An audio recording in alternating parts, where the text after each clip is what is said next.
Peace, everybody. It's your big sister, Coach Sherry Babette, and I'm coming to you today to first of all say how you doing. It's been a couple of days since I talked to you, and so I have been thinking about you, but I haven't been feeling so well, so I didn't want to come to you with low energy. So here we go. I want to talk to you today about perspective and what your perspective is on different things and how sometimes how we see things. Our perspective is our point of view. It's how we see things. So you often hear the cliche, you can either look at the glass as half empty or half full. But really, what does that mean to you when you're going through something? Looking at something from a positive perspective, it gives you hope and it allows you to feel faithful about what you have to accomplish and what lies ahead of you.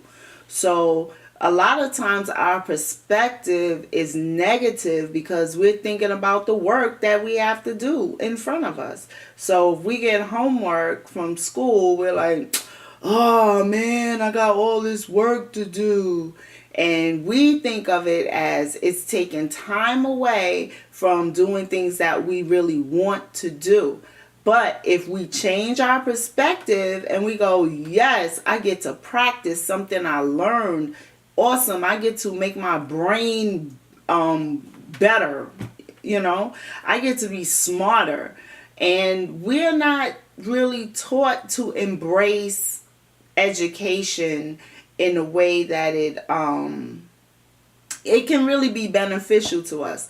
So and granted, the school systems around the country have a lot of issues to tackle, and there's a lot of things that could be better.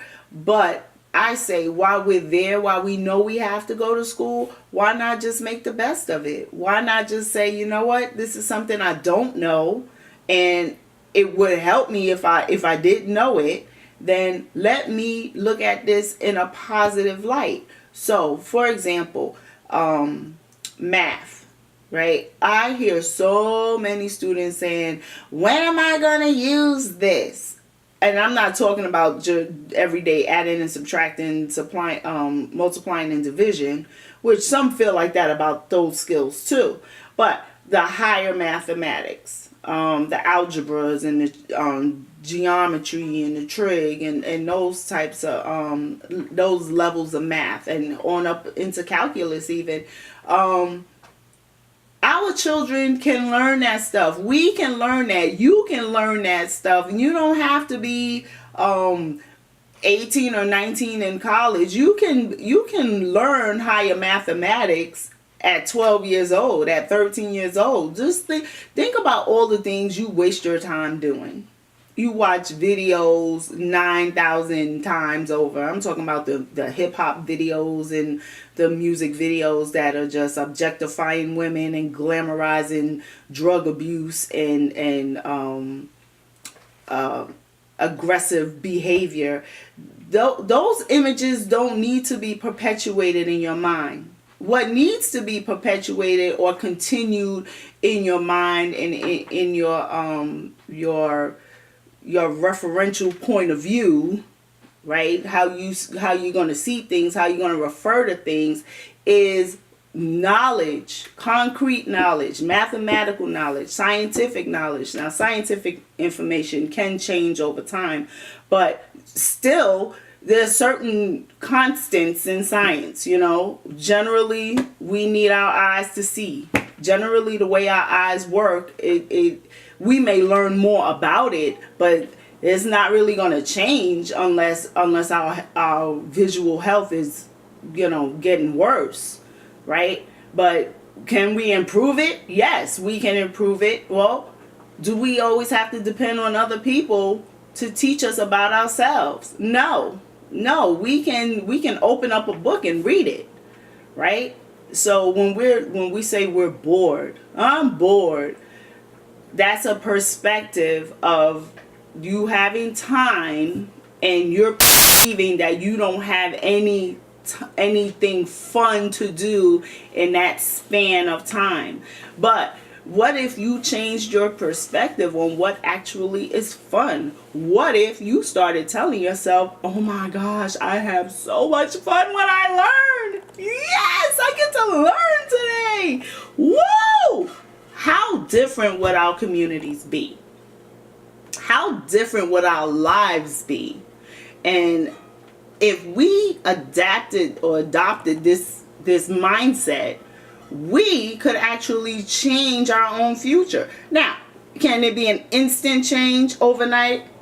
No, not necessarily. Well, the instant change overnight is you could go from getting zeros on your homework to getting credit for doing your homework, and overnight could be you actually pass a test instead of flunking the test because you absolutely did no studying. That is an overnight change that you could absolutely see.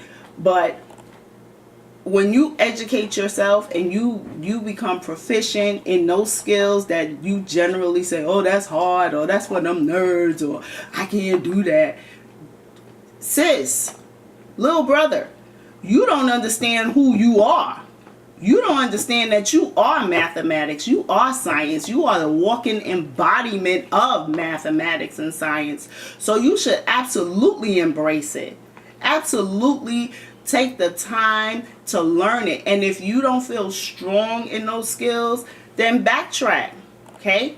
Get on Khan Academy. Get on those websites that help you learn your math. Go back to studying your timetables and your division facts and your adding and subtracting facts. If you have to go back to the beginning to be able to go forward, take the time to do it. Stop listening to this stupid music that's out here. Yes, I said it. The music is stupid. I can prove my point. Is it helping you become more intelligent? What is it teaching you? Is it teaching you anything new? Is it preparing you to walk into a environment and get an internship or a job? Or is it telling you how to create a legal job for yourself? I'm not telling you to go out on the street and do something illegal because that's what they said to do on the record. Or I'm not telling you, young sisters, to go out and use your body and look at your body as an instrument to get money. No. Unless you're using your brain, right, and you're keeping your clothes on and you're dressing modestly, let your brain be the only part of your body that's making that money for you. You get what I'm saying? Okay, so that's my talk today. I want us to change how we're looking at academic work, change how we're looking at school and getting knowledge and information. Look at it as a benefit. Look at it as something fun. Look at it as going to eventually put some money in your pockets, because it absolutely will. And let's go out and make these moves. All right, thank you. Talk to you next time.